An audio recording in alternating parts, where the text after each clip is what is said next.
ба хотири муайян ва пешгирӣ намудани бемории сироятии коронавирус яъне COVID-19 дар шаҳри Бохтар ташхисгоҳи вирусологии дар маркази назорати давлатии санитарию эпидемиологии вилоят таъсис дода шуд. ташхисгоҳ бо навтарин таҷҳизот муҷаҳҳаз мебошад.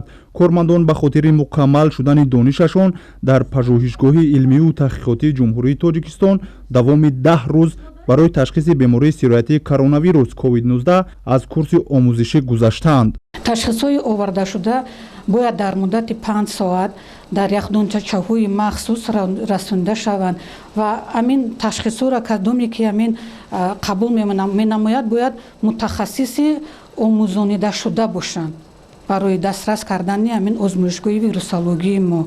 барои мо ҳам осон мешавад барои шахсоне ки ҳаминро ба озмоишгоҳи вирусологии мо дастрас менамоянд. дар як шабона рӯз мо ташхисро бо ҳамроҳии мана мутахассисон метавонем ки 80 то 100 нафарро ташхис намоем. фақат ҳаминро гуфтанем ки бояд шахсони гумонбар ва шахсоне ки бемории вазнин доранд ҳамун шахсонро ташхисҳоро ба вирусологияи озмоишгоҳи мо вардан дар кор. ба иттилои масъулон бинобар сабаби набудани ташхисгоҳ онҳо ба шаҳри Душанбе мерафтанд ки ин вақти зиёдро талаб мекард. ҳоло онҳо бо ташкил шудани маркази вирусологӣ метавонанд дар як шабонарӯз то 100 нафарро ташхис намуда гирифтори бемории сироятии короно будан ё набуданашонро муайян месозанд.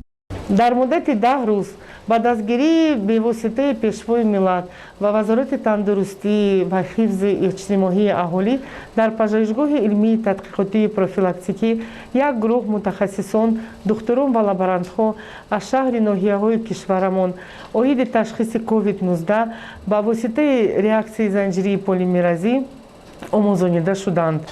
айни ҳол дар шаҳри Бохтар озмоишгоҳи вирусологии дар 3 вилояти Хатлон ба роҳ монда шуд.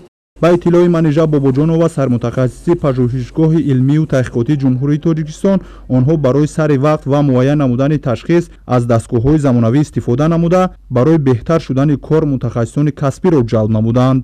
ҳоло мутахассисони назорати давлатии санитарию эпидемиологии вилояти Хатлон метавонанд бо истифода аз имкониятҳои мавҷуда ташхиси лабораториро идома дода ба кормандони соҳаи тандурустӣ сабукӣ оранд.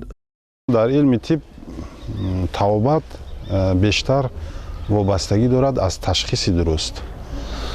бо ҳамин мақсад ҳамин ташхисгоҳҳо дар навбати аввал мо ҳаракат мекунем ки дар навбати аввал аз он беморони гумонбаре ки дар шӯъбаҳои сироятӣ бистарӣ мебошанд намунаи олоиши онҳо гирифта дар ҳамин ташхисгоҳ ташхисро гузаронем ва дар оянда низ дар ҳамин самт корҳо вусъат меёбанд. мо иловатан ташхисгаронро барои омӯзиш намудан чӣ дар дохилӣ ва чӣ дар беруни кишвар омода месозем.